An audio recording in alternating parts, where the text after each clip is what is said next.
আসসালামু আলাইকুম। আজকে আমরা অ্যাড কোডার লাইন এটার সলিউশনটা দেখব।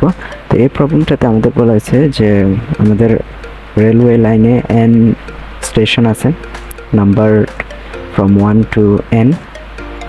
আমাদের বলা হয়েছে যে এই যে স্টেশনগুলো আছে এগুলাতে আপনার দুই ধরনের ট্রেন আছে, একটা হইতেছে ইনবাউন্ড ট্রেন আর একটা হইতেছে আউটবাউন্ড ট্রেন। তো ইনবাউন্ড ট্রেনে কি হইতেছে, এই ট্রেনটা আপনার স্টেশন 1 থেকে যাত্রা শুরু করতেছে এবং পরবর্তীতে যে স্টেশনগুলো আছে 2, 3, 4 এগুলাতে নামতেছে। এবং আউটবাউন্ড ট্রেন যেগুলো আছে এগুলা আপনার n নাম্বার স্টেশন থেকে যাত্রা শুরু করতেছে এবং উল্টো দিক থেকে যে স্টেশনগুলো আছে এগুলাতে থামতেছে, অর্থাৎ n-1, n-2 এভাবে করে স্টেশন 1 পর্যন্ত আসা সে থামতেছে প্রত্যেকটা স্টেশনে।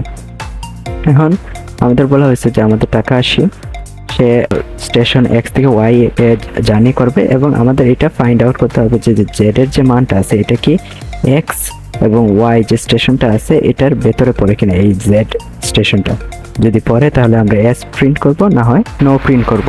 এই প্রবলেমটা সিম্পলি আপনি ইফ এলস স্ট্রাকচার ইউজ করে সলভ করতে পারেন। এটা কিভাবে করবেন, এখানে সিম্পলি আপনি এটা চেক করবেন যে এক্স আর ওয়াই এর যে মানটা আছে এই এক্স আর ওয়াই এর মানের ভেতরে আমার জেড এর মানটা পড়ে কিনা। যেমন এখানে দেখেন প্রথম যে এক্সাম্পলটা তারা দিছে 1 থেকে 6 এর মধ্যে 3 নাম্বারটা কিন্তু আছে, তো এই কারণে এটা ইয়েস প্রিন্ট করছে। আবার এখানে দেখেন 3 থেকে 2 এর মধ্যে কিন্তু 9 যে নাম্বারটা আছে এটা কিন্তু নাই, সেক্ষেত্রে এখানে নো প্রিন্ট করতেছে। আবার এখানে দেখেন 23 থেকে 67 এর মধ্যে কিন্তু 45 নাম্বারটা আছে, সেক্ষেত্রে আমরা ইয়েস প্রিন্ট করতেছি। তো এই প্রবলেমটার জন্য আপনি ইফ স্ট্রাকচারটা এরকমভাবে চালাবেন।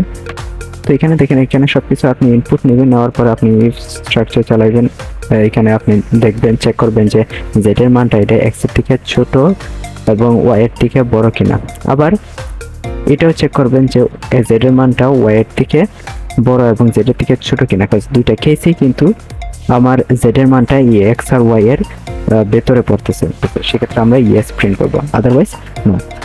তো এই প্রবলেমটা এটা একটা সিম্পল সলিউশন, বাট এর থেকেও আরও সিম্পলেস্ট ওয়ে এটা সলভ করা যায়। আপনি যদি এখানে আসেন, I think that this is the best solution for this. আপনি জাস্ট এখানে দেখবেন সব কিছু ইনপুট নেবেন, নেওয়ার পরে এখানে আপনার আউটপুট করবেন কি আপনার এক্স আর ওয়াই এর মধ্যে যে ম্যাক্সিমাম ভ্যালুটা আছে আপনি এটা চেক করবেন এই ম্যাক্সিমাম ভ্যালু জেড এর থেকে বড় কিনা, এবং এক্স আর ওয়াই এর মধ্যে যে মিনিমাম ভ্যালুটা আছে এটা জেড এর থেকে আপনার ছোট কিনা। সেক্ষেত্রে যদি এটা হয় সেক্ষেত্রে আমরা ইয়েস প্রিন্ট করবো, আদারওয়াইজ না। এটাই একটা simple solution. I hope you like this. Thank you for watching.